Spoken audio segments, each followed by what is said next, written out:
Nah, Assalamualaikum warahmatullahi wabarakatuh. Teman-teman semua, di sekarang saya sama Pak Ustadz mau bahas tentang dukhon ya. Dukhon itu akhir zaman Pak Ustadz ya? Iya, Akhir zaman. Nah, pertanyaan pertama nih Pak Ustadz yang terlintas di benak teman-teman semua, bedanya antara akhir zaman sama kiamat itu yang pertama. Silakan Pak Ustadz. Iya, kalau akhir zaman itu mengawali pra-kiamat istilahnya. Pra-kiamat. Pra-kiamat, jadi udah banyak dijelaskan oleh Ustadz Zulkifli Ali itu udah banyak benarnya sebenarnya ya. Jadi ada tahapan. Jadi Tuhan itu adalah debu di permukaan atmosfer bumi. Jadi kenapa ada debu itu? Debu itu insya Allah itu dari asteroid yang masuk ke bumi. Asteroid ya lebih besar daripada meteor. Meteor itu kecil-kecil ada. Asteroid itu lebih besar. Berarti ketika atmosfer tidak bisa lagi menahan datangnya meteor tersebut, maksudnya? Asteroid, dia lebih besar ya. Nah, asteroid ini karena ini memang sudah di-set oleh Allah Ta'ala akhir zaman, asteroid ini bermedan magnet. Jadi dia bermedan magnet. Jadi, nah disinilah sebenarnya nanti akan turun ke seluruh penjuru dunia. Turun ke seluruh penjuru dunia. Jadi kalau bermedan magnet, semua yang bentuknya itu logam, listrik yang berputar itu akan berhenti. Turbin itu yang nyalain listrik itu di kota-kota besar itu, Jakarta, Surabaya, semua lah sekarang itu udah listrik di dunia itu akan berhenti karena dia turbinnya macet ya. Gara-gara medan magnet ada medan magnet itu nggak bisa, dia nggak bisa jalan. Kemudian trommel-trommel kumparan kendaraan itu banyak tuh, itu macet semua. Mobil berarti nggak bisa hidup semua? Nggak bisa. Astagfirullah. Makanya di situ akan kembali zamannya Rasul. Pakai kuda, perang ya pakai panah, pakai tombak, pakai pedang seperti itu. Dan itu namanya akhir zaman. Nah pada waktu Tuhan ini ada yang mengerikan sebenarnya yang tidak pernah dibayangkan. Apa tuh Pak Ustadz? Yang mengerikan ada pada waktu ini macet semua, kendaraan macet semua kantor itu akan tutup, bank ATM nggak akan jalan, sudah jelas kan? Iya. Kemudian kendaraan nggak bisa jalan. Nah, yang kita tidak tahu adalah bahwa biasanya kita kan makan sehari-hari ya. Betul. Kita makan sehari-hari. Nah, di titik kita makan sehari-hari itulah momennya dukhonnya datang malam hari ini. Biasanya bangun itu kan terus ambil HP, terus lihat kok sinyalnya nggak ada. Ngecek gitu ya. Baterainya masih, sinyalnya nggak ada.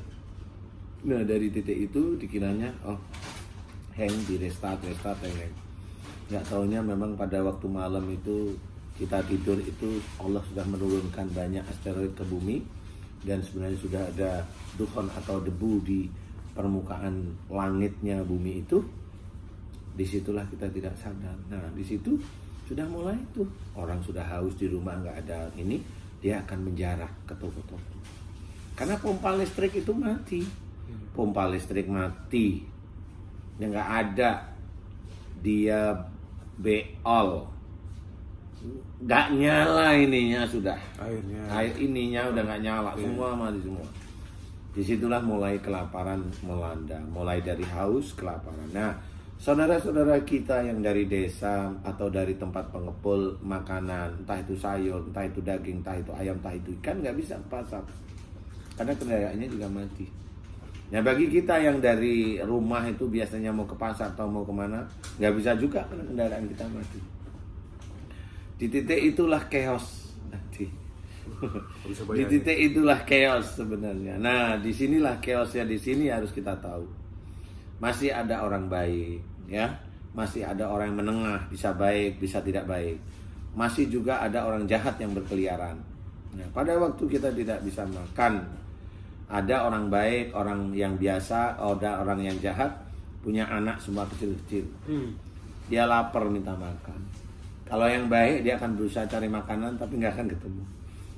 Dia nggak akan ketemu. Toko-toko yang jual makanan udah dimulai dijarah nih. Di hari-hari kedua, ketiga itu sudah habis semua di sini. Jadi istilahnya pemerintah itu dengan bulognya udah nggak bisa dibendung karena bulognya sendiri ada beras, ada ini pasti dijarah dengan dari masyarakat sekitar. Nah, disinilah sebenarnya mulai ada chaos. Kalau orang itu baik, kemudian dia mencari makanan, dia nyari buah-buahan yang dia makan. Kalau dia punya kolam, dia akan cari ikan. Sampai berapa minggu dia ngabisin ikan di kolam. Sampai berapa minggu dia ngabisin ayam yang ada di kandangnya. Nah, itu kurang lebih duhon itu kurun waktunya berapa lama Pak Ustadz? Tuhon itu selamanya sampai kiamat insya Allah. Jadi tidak ada listrik hidup lagi sampai nanti kiamat. Jadi emang apa ya, saya melihat hadis itu tadi sangat visioner Rasulullah.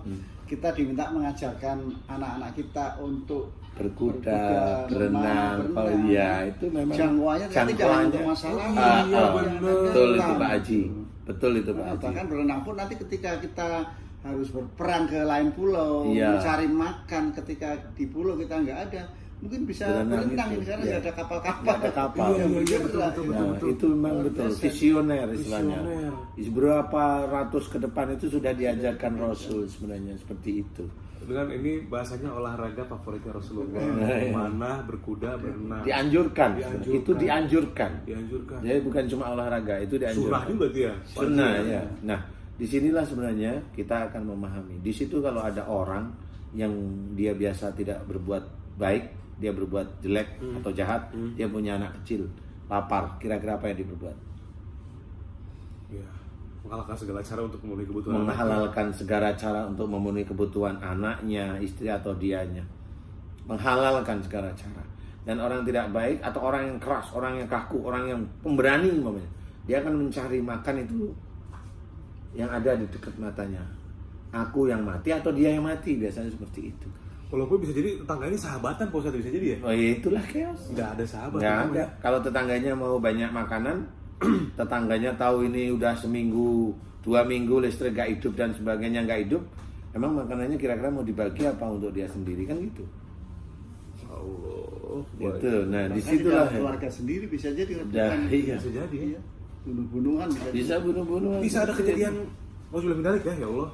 Berarti makan orang bisa ada kejadian Pak Ustadz? Bisa kejadian. Makanya kalau ada orang tega itu tadi, dia punya korek, dia masih punya minyak, Sampai dia harus butuh makan, ya orang yang kelaparan dia ya dibunuh.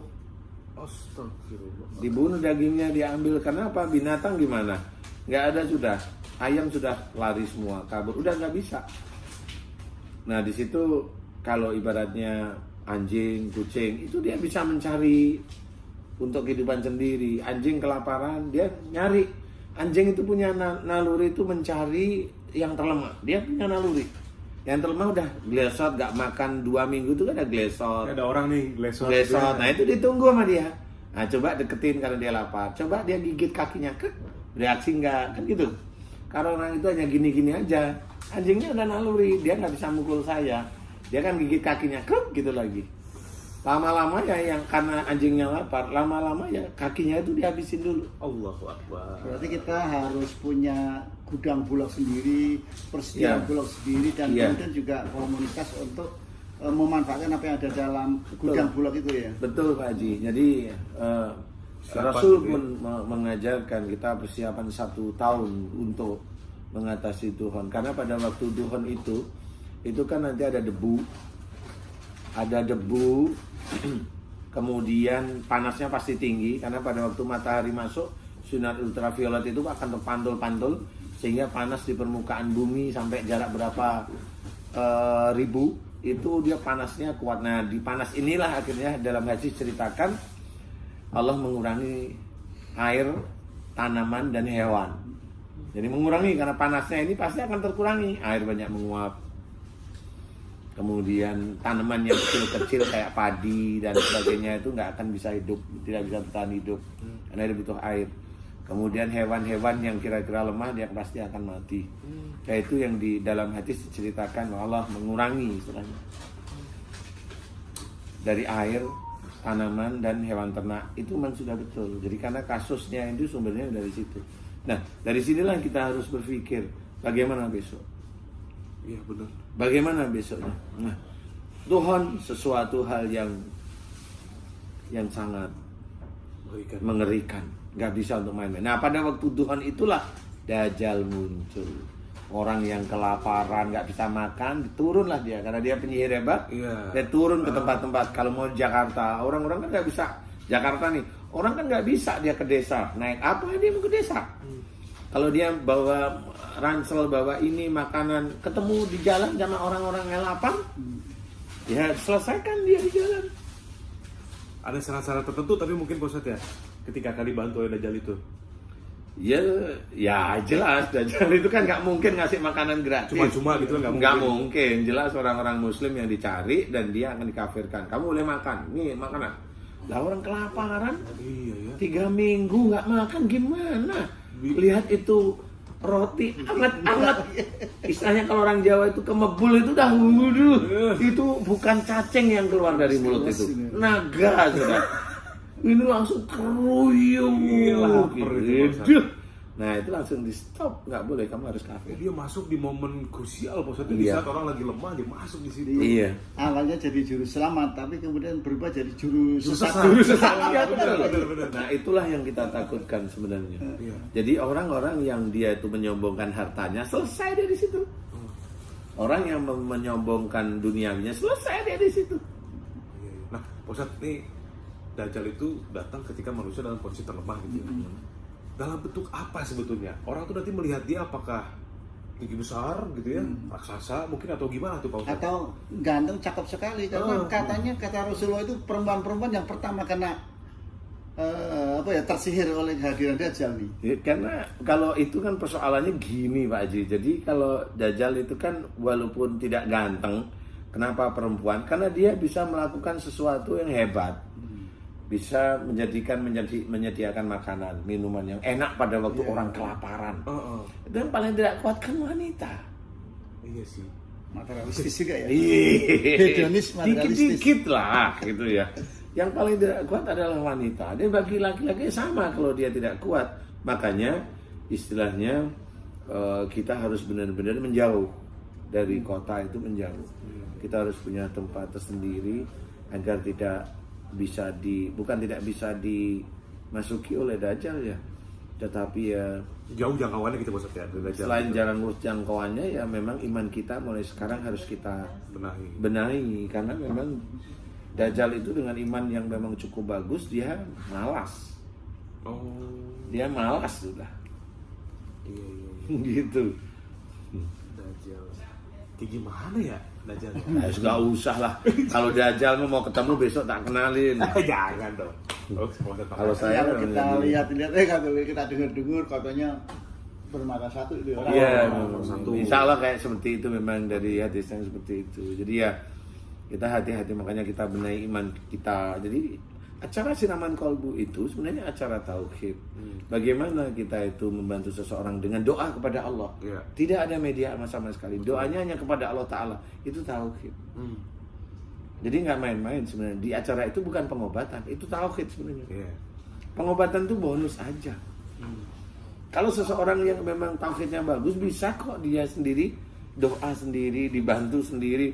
Kan Mas Bobi juga pernah sering melihat kalau dia doa seperti ini loh, kok sembuh sendiri. Ya memang begitu. Iya. Kan gitu, jadi nggak main-main, dia sendiri bisa. Cuma memang untuk menyusun doanya memang perlu pemahaman. Ya yang gini itu sakit seperti ini, itu bagaimana doanya? Pemahaman, keyakinan yang subhanallah itu Pak Ustadz ya. Iya, tauhid yang kuat pada Tauhid Allah. yang kuat. Karena Ya. kan di sini saya belajar tuh dari hal yang terkecil gitu Pak Ustadz. Mendekatkan diri kepada Allah dari mulai kita mengucap bismillah gitu ya. Apakah betul itu murni karena Allah atau memang hanya sekedar di mulut gitu ya. Itu kan dari hal seperti itu. Mudah-mudahan berkah Pak Ustadz ya.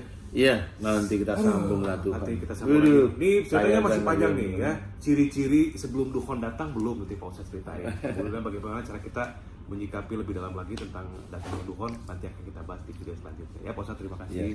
Mudah-mudahan berkah. Kemudian pemirsa lagi teman-teman aja lah, bukan di TV aja. Mudah-mudahan jadi manfaat, meningkatkan iman dan takwa kita kepada Allah Subhanahu Wa Taala ya. Semoga Pak Ustadz Tanu dan semua tim di sini pamit. Assalamualaikum warahmatullahi wabarakatuh. Assalamualaikum warahmatullahi wabarakatuh.